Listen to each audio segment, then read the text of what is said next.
7월 11일 목요 신앙과 신학 사랑방. 오늘은 우리 김상재 목사님, 우리에게 스스로 본인을 급진 정통주의 신학자, Radical Orthodoxy Perspective에서 신학을 해 오셨다라고 말씀해 주셨는데, 우리 급진 정통 신학자 김상재 목사님께서 제목은 무엇을 느끼고 경험할 것인가? 그래서 미셸 앙리의 물질 현상학에 대한 발제를 해주시겠습니다. 직접 우리 김상진 목사님 말씀해 주시죠.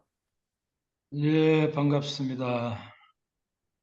사실 미셸 앙리라는 분을 알고 계시는 분들은 소스의 그 전공자들이나 프랑스 철학을 전공한 분들, 이런 분들 중에 알고 있고, 일반 독자로서는 거의 잘 모르는 분인데, 그때 지성수 목사님이 귀국하셔서 이제 처음 만나 뵀을 때 당신이 그 미셸 앙리를 말하더라고요. 그래서 제가 깜짝 놀랐죠. 그 희소한 이름을 아시는 분을 저는 일반 독자로서는 처음 만났거든요.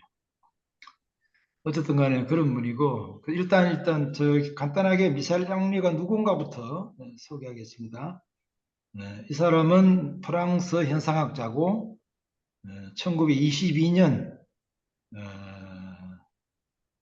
베트남에서 근무하던 해군 함장이었던 아버지 밑에서 이제 하이퐁에서 태어났죠.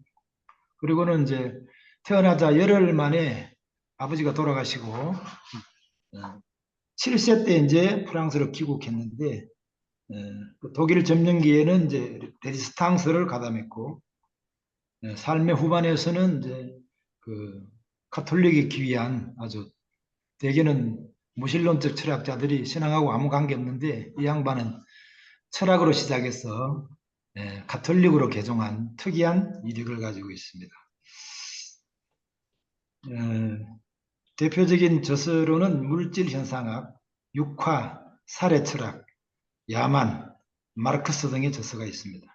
소설도 잘 써서 문학상도 받은 적도 있고 1983년에는 일본에 잠시 교수 생활하면서 일본과도 이제 관계가 있고, 그래서 일본에서는 이 사람의 책 전집이 다 번역돼 있어 가지고 인프라가 되는데, 우리나라에서는 1990년대에 최근에, 비교적 최근이죠.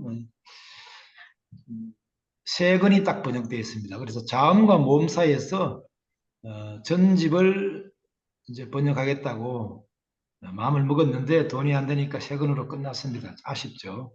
저도 개인적으로 다른 책들 많이 보고 싶은데 뭐 부르를 모르니까 번역된 세 권만 이렇게 보고 그 외에 이제 관계된 논문 자료들을 보고 이해하고 있는 그런 수준입니다.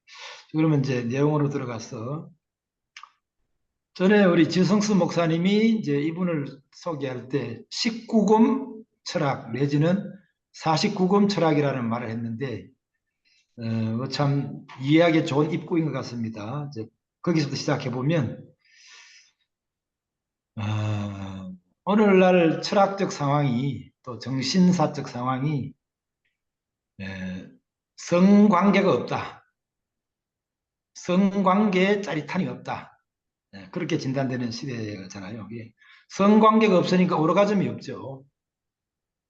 오르가즘이 없으니까 탄생도 없고 출생도 없습니다. 그러니까 이 뭔 말이냐면은, 오르가즘이 없으니까 내가 갱신되고 새롭게 성장하고 발전하는 이런 짜릿한 오르가즘이 없다는 이야기예요. 그래서 신앙이라는 것은 이제 알랭 바디오가 말한 것처럼 스승과 제자 간의 학습 어떤 그 공유가 아니거든요. 신앙이라는 것은 스승과 제자가 아니고 학습이 아니고 출생입니다. 출생. 그 충격과 변화의 에너지의 변환에 따른 출생과 갱신이지, 그건 학습이 아니거든요. 그러니까 그런 국민은 좀 다른데, 예를 들면 성관계가 없다는 것은 좀 이따 설명하고, 그래서 오르가즘이 없으니까 오르가즘을 대체할 뭐가 있어야 되죠. 그래서 피상적인 성관계, 유사 성관계, 피상적인 자극, 감각, 유행, 패션, 소비적 경험으로 대체합니다. 그렇지만 그러한 유사 경험으로는 사람이 갱신되고 거듭나거나 성장되지 않습니다. 이게 뭔 말이냐면은 특별히 오늘날 탈근대 시민들은 어떤 고정적인 점이나 서사 담론이나 거대 담론이나 절대라는 개념이 없기 때문에 이렇게 이제 빛과 어둠, 강렬한 반사 이런 것이 없기 때문에 그냥 이런 놈적인 그냥 평면이에요. 그러다 보니까 내가 무엇을 느끼거나 내가 무엇을 내가 스스로 내 안에서 뭐 내가 변화되거나 바꾸거나 짜릿한 변개를 경험하거나 이런 것들이 심리 기제가 없죠.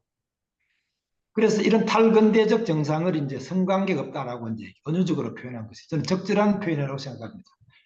여기 계시는 분들은 다 짜릿한 성관계 내지는 오르가즘을 경험하고 계시죠. 내가 내 스스로 안에서 새로운 나를 경험하고 받아내고 발전하고 정식되는 이 내적 차이, 내면의 지형도가 있느냐 그런 이야기죠. 이게 이제 탈근대인의 딜레마인데 이런 측면에서도 이게 이제 저기 미셸 앙리의 현상학이 맥락적으로 충분히 중요하다는 것을 말씀을 드립니다. 그래서 또 비슷한 면에서 발트 베냐민은 또 오늘날 경험이 빈곤해졌다. 경험이 없다. 똑같은 이야기입니다. 내가 나를 받아내고 나를 느끼고 내가 바뀌는 의미 있는 경험의 토대가 없어졌다.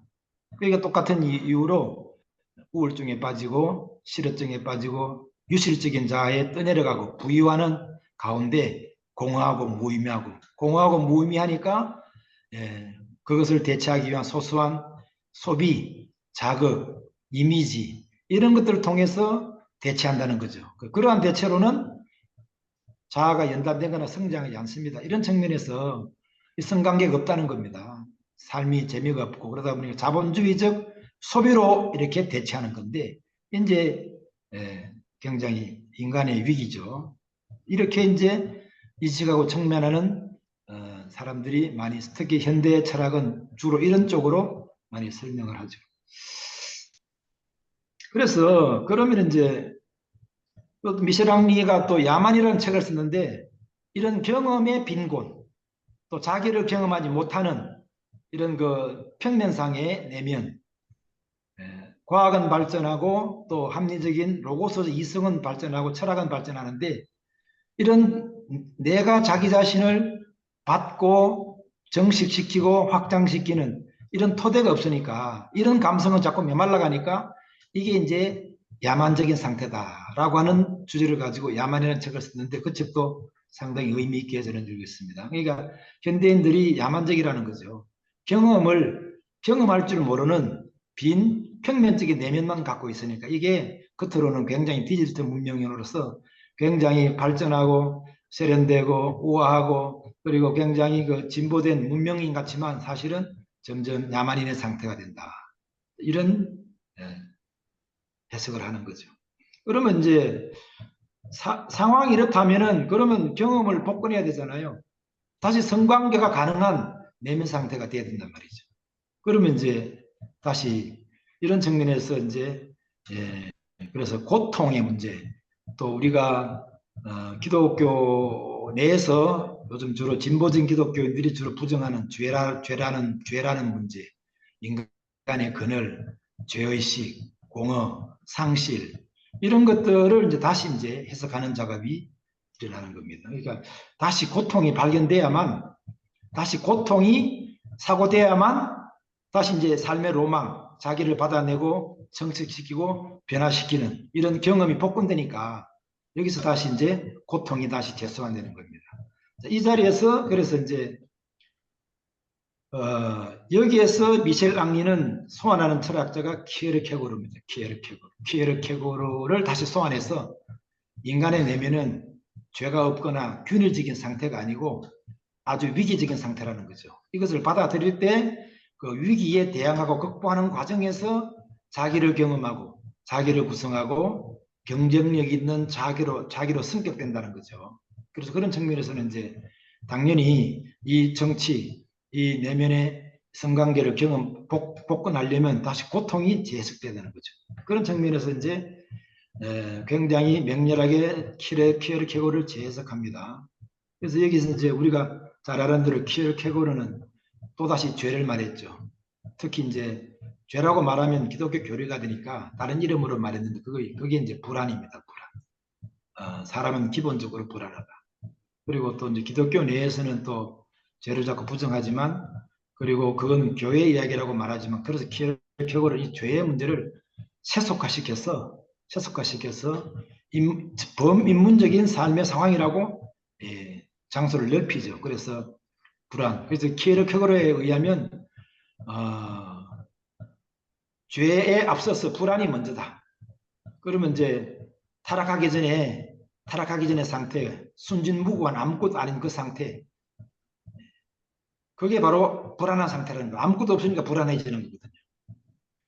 그러니까 죄 이전에 불안하다는 거죠. 불안이 먼저라는 거죠. 그러니까 죄라는 용어 자체가 문제가 아니고 사람은 기본적으로 문제적이다는 것을 다시 한번 상기시키면서 다시 그 불안에 대응한 에고의 자아의 역동관계, 자아의 재구성 관계를 복원하려는 그런 계획입니다. 그래서 불안이 먼저다.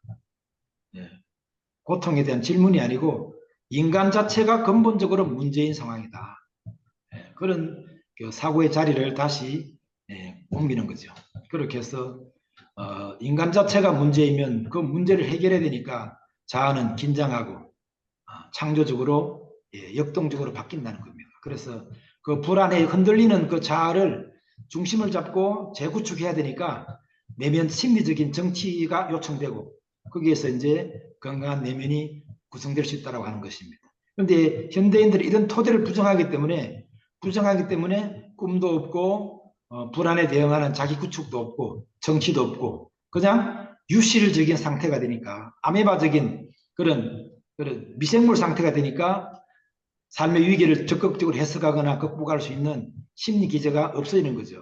여기에 현대인의 불안과 우울증이 대량 발생하는 토대가 된다고 보는 것입니다. 그래서 이렇게 다시 이제 기독교로 말하면 기독교 전통적인 인간관으로 어떤 면에서 돌아가는 거죠.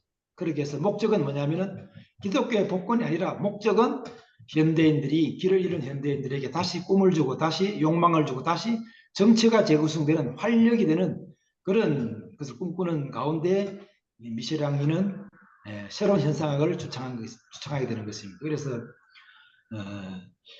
이런 이런 측면에서 유럽 철학사에서 상당히 미셸랑리가 이제 중요하게 평가되는 이유입니다. 단순히 하나의 세상학적 새로운 계기가 아니라 이렇게 인간의 문제를 근본적인 우리 실존론적인 위기 문제를 다시 소환하면서 다시 인간이 자기를 구축하고 자기를 변화시키고 자기가 자기를 받아내고 자기가 자기의 차이 속에서 짜릿함을 느끼는 성관계, 오르가즘이 회복돼야 된다고 보는 것입니다. 이런 측면에서 미셸랑리가 또 그냥 고리타분한 생기없는 말한 것이 아니라 프랑스 현상학이라는 그 재기발랄한 창조적인 말랑말랑한 멋진 언어로 그런 사유세계로 다시 만들었기 때문에 이제 미셸랑리가 중요하게 평가되고 있는 것입니다. 그러면 이제 여기서 미셸랑리는 일반 철학자지만 이렇게 이제 놓고 보면 상당히 신학적이죠. 문자 그대로 신학을 사실상 세속화시켜서 세상적인 인문학 방법으로 바꾼 게 불가하거든. 그래서 미스랑리는 말하기를 이제는 신학과 철학이 원수지간이 아니고 신학과 철학이 결혼해야 된다. 결합해야 된다. 그렇게 해서 인간의 미래를 다시 사고하고 인간의 가능성의 자리를 다시 물어야 된다라고 주장하는 사람이 미셸랑리입니다. 그래서 미셸랑리뿐만 아니라 현대 철학이 이렇게 탈근대인의 내면에 어떤 해답을 주지 못하기 때문에 무신론적인 현대 철학자들이 앞을 다투어서 이렇게 어떤 식으로든 미셸랑리는 미셸랑리 현상학적 방법을 통해서 또 철학자들은 철학적인 방법을 통해서 굉장히 신학화로 돌아오는 이런 추세가 이게 사실 거의 주류적입니다. 그래서 이런 뚜렷한 현상을 우리 교회는 이제 사실상 유리한 입장이니까 좋아해야 되죠. 근데 여전히 뭐 복음주의나 보수기독교는 이런 데 잘 모르고 관심도 안 가지니까 여전히 비기독교적이다. 세상 학문적이라고 생각하고 문을 닫고 아무런 관심도 안 가지니까 이 절호의 길을 그냥 날려버리는데 제가 생각할 때는 신학의 아주 유리한 국민에 다시 돌아온 거죠. 이렇게 생각하면. 어쨌든 미셸랑리는 이렇게 죄와 불안의 문제, 인간의 실존론적 위기 자체를 다시 불러오죠. 그렇게 해서 이렇게 하는 목적은 인간의 위기가 인간의 가능성이다. 위기가 있기 때문에 할 일이 있고 내 에고가 긴장해서 뭔가를 만들어야 되는 충동, 욕망에 사로잡히니까 이게 가능성의 자리라는 이야기예요. 그래서 인간의 가능성을 다시 제대로 사고했다는 의미에서 또 설득력 있는 언어로 말했다는 의미에서 미셸랑리의 현상학이 굉장히 중요시하게 인정받고 있는 것입니다. 그런 측면에 예, 그렇고 그래서 그러면 사정이 이렇다면은 그러면 퀴어르 캐고르를 끌어들이면 이제 내면이 이제 복잡해지거든요. 무질의 평면 상태가 아니고 굴곡이 생긴단 말이죠. 죄가 있고 불안이 있고 그것을 극복하는 또 노력이 있고 심리적 운동이 있고 그러니까 그러면 이제 삶이 굉장히 치열해지고 나름대로 전투적이 되고 나름대로 굉장히 유동적이고 굉장히 운동적이죠. 문자 그대로 성관계가 일어나니까 얼마나 신나고 짜릿하고 긴장감이 있겠습니까? 그래서 이런 내면의 심리 변동 가운데서 경험되는 여러 가지 인상적인 경험, 느낌, 진한 감동, 정서 이런 것들을 이제 담아낼 언어가 필요한데 기존 철학으로는 불가능하죠. 그리고 또 고전적인 후술 현상학으로도 그건 이제 부족하고 그래서 이런 새로운 인상, 느낌, 심리적 변동을 사유하고 담아낼 수 있는 새로운 사유 체계가 필요하니까 여기서 이 사람이 이제 적어 나온 것이 물질 현상, 물질 현상. 아, 이렇게 실제적으로 심리 작용에 의해서 실제적으로 진료적으로 일어나는 느낌, 인상, 변화, 짜릿함, 스릴 이런 것들을 담을 수 있는 새로운 사유체가 필요하다. 그렇게 해서 이제 심의를 기울여서 완전히 현상학 이론 체계 자체를 완전히 다시 해석하고 새로 바꿉니다. 대단한 실력자죠. 그렇게 해서 이제 물질 현상학이라고 하는 새로운 어떤 그 차원을 만들었죠. 그래서 이 사람 뒤에 이제 나오는 분이 이제 저번 시간에 그 독일에서 다석을 공부한다는 그 자매가 말한 그 장릭 마리옹이 이제 또 약간 비슷하지만 또 거기서 또 발전시킨 현상학을 또 만들죠. 참고적으로 말씀을 드렸고 그런 것입니다. 그래서 이제 이런 측면에서 이제 굉장히 신학적이고 신학적일 뿐만 아니라 다시 길을 잃고 있는 인간에게 새로운 가능성의 자리를 만들었다는 의미에서 굉장히 의미 있다고 말씀을 드립니다. 그러면 이제 우리가 특히 기독교인으로서 또 신학을 하는 목회자로서 우리가 또 이분이의 현상학이 또 의의가 있는 것은 그런 거죠. 어제 엊그제 우리 지 목사님하고 최환 형제하고 김진호 목사님하고 이제 대화를 나누는 가운데 임파워먼트라는 말을 하더라고요. 임파워먼트. 임파워먼트라는 게 뭐냐면은 민중이나 노예 억압된 상태에서 그냥 정치적 자유만 주면 되는 것이 아니고 그 노예나 민중이 스스로 받은 복권된 권력을 가지고 외적인 정치적인 자유뿐만 아니라 내적으로 새로운 운명, 자유한 운명을 스스로 개척하고 스스로 주체의식으로 치고 나갈 수 있는 내면의 권력 기제를 회복해야 된다. 이게 임파워먼트의 이제 개념이거든요. 그래서 단순히 가난한 사람을 물질을 주고 화폐를 줘서 자본을 줘서 해방시키는 것뿐만 아니라 새로운 자기 운명을 개척하고 스스로 해석하고 삶의 의미를 경험하며 스스로 삶의 위기를 헤쳐나갈 수 있는 주체적인 자아의 능력까지 이렇게 업시켜 준다는 개념이 임파워먼트거든요. 그래서 이것이 이제 비민운동이나 또 민중운동, 계급운동에서 상당히 이제 의미 있게 이제 제시되는 이론인데 이런 측면에서도 이제 우리가 흔히 기독교인이 이제 삶이 없다고 말을 많이 하잖아요. 그래서 이 모양 이 꼴이 되었고 그래서 우리가 이런 기독교에 대한 대안을 말할 때 단순히 구호나 신학의 틀 자체를 바꾸는 것도 중요한 작업이지만 이렇게 한 사람의 그리스도인을 단순히 신앙 뭐 율법이나 신앙 동기부여뿐만 아니라 그 사람이 스스로 신앙적으로 스스로를 해석하고 신앙 주체의식을 가지고 자기의 삶을 미세량리가 말하는 것처럼 가능성으로 자기 확장적이고 공공적으로 자기를 정대시키는 방식으로 가는 어떤 심리적인 지도가 필요하거든요. 그런 것들에 사실 굉장히 개혁보다 사실 그런 것들이 더 저는 중요하다고 봅니다. 그래서 교회에서 단순히 교회에 명종하는 그리스도인들을 양성시키는 것이 아니라 각자 개인에게 이런 인파워먼트, 신앙의 인파워먼트를 지도해서 인파워먼트를 가지고 자기 뭐 직업이나 생활 가운데서 그렇게 기독교적으로 자신의 삶을 확장시켜 나갈 생각의 능력, 또 영적 능력 이런 것들을 코치해주고 리드해 줘야 되거든요. 그럴 때 이제 삶이 저절로 오는 거죠. 그래서 왜 삶이 없냐, 왜 사랑과 뭐 그런 게 없냐, 그렇게 설교하기 전에 그렇게 그런 열매와 그런 삶의 성장, 그런 삶의 어떤 가능성을 스스로 갈 수 있는 심리 기제를 만들어주는 게 중요하거든요. 그게 윤리죠. 그렇게 해서 윤리적인 열매나 능력이 저절로 삶의 방식 가운데서 맺게 하고 나타내게 할 수 있는 그런 유능한 심리 기제를 깔아줘야 되는 거죠. 그래서 이게 이제 이게 오늘날 교회가 할 일이고 그리고 이제 신학이 할 일인데 되게 이런 일에는 별로 관심이 없는 것 같은 생각을 저는 많이 들어요.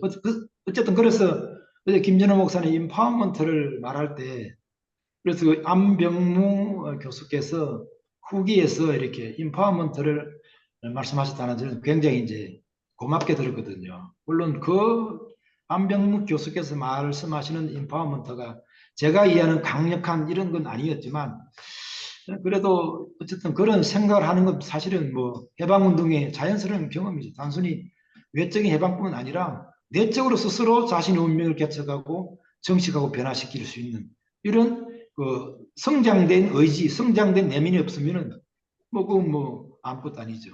그런 측면에서는 이 인파워먼트 개념이 상당히 중요하다고 생각합니다. 그런 측면에서도 미셸 앙리가 말하는 삶의 가능성은 사실 인파워먼트에서도 상당히 좋은 어떤 그 예시가 되는 것이죠. 그래서 이런 그 삶의 유능한 경로를 자꾸 탐색하고 삶의 유능한 경로를 자꾸 이렇게 좀 이렇게 시스템화시켜서 이것을 단순히 예수 믿게 하는 것이 아니라 회심한 그리스도인들, 신앙을 가진 사람들에게 이런 삶의 이 가슴 뭉클하고 환상적이고 삶의 로망이 가능한 심리 궤도, 심리 시스템, 심리 토대를 만들어 줄 때에 기독교의 삶의 열매가 따라오는 것이죠. 저는 그렇게 믿습니다. 이런 측면에서 저는 개인적으로 이 미스랑리의 철학을 이런 맥락에서도 굉장히 너무너무 감동적으로 읽었고 너무너무 참고가 되었습니다.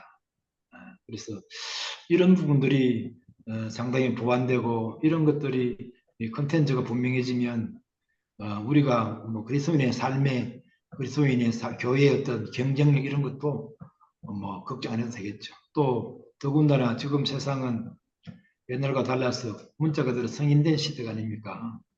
신을 떠나고 교회를 떠났지만 오히려 자본의 정식 논리에 의해서 기업적 자아가 요구하는 강력한 테크니컬 자아, 자기 경영적 자아가 아주 고도화되어서 교회 그리스도인의 자아를 능가하고 오히려 그런 것들이 경쟁력이 굉장히 높아졌습니다. 그런 측면에서 지금 게임이 안 되잖아요. 예수 믿는 사람들 옛날 구태에는 옛날 자아를 갖고 있고 이 변화에 세상의 변화에 따라가지 못하고 오히려 찌질하고 촌스럽고 구태예연하고 경쟁력이 전혀 없고 그러니까 자꾸 도태되고 자꾸 찌질해지고 자꾸 촌스러워지고 그렇게 되니까 이 게임이 안 된단 말씀이죠. 그래서 그런 측면에서는 미세량리가 말하는 이런 부분들을 상당히 참고하고 굉장히 쏙독하고 지금 자기 무기로 삼으면 오히려 아까 말씀드린 성인된 세계 기업가적 테크니컬한 자아를 능가할 수 있는 삶의 경쟁력, 깊이, 윤리성, 감각, 자기 가능성 이런 것들을 상상해 볼 수 있죠. 이런 측면에서 저는 이런 그 미세랑리의 노력을 굉장히 높이 평가하고 이런 것들을 교회가 특히 목회자들, 신학자들이 적극적으로 참고해서 이런 심리 이 지도를 유능하게 찾고 만들어야 됩니다. 그렇게 해서 교회에 최소한 수명을 연장시키고 또 복음의 가능성의 자리를 계속 추구하고 탐색해야 된다고 봅니다. 여기까지 하겠습니다. 오늘. 네. 네, 김사. 구독과 좋아요 잊지 않으셨죠?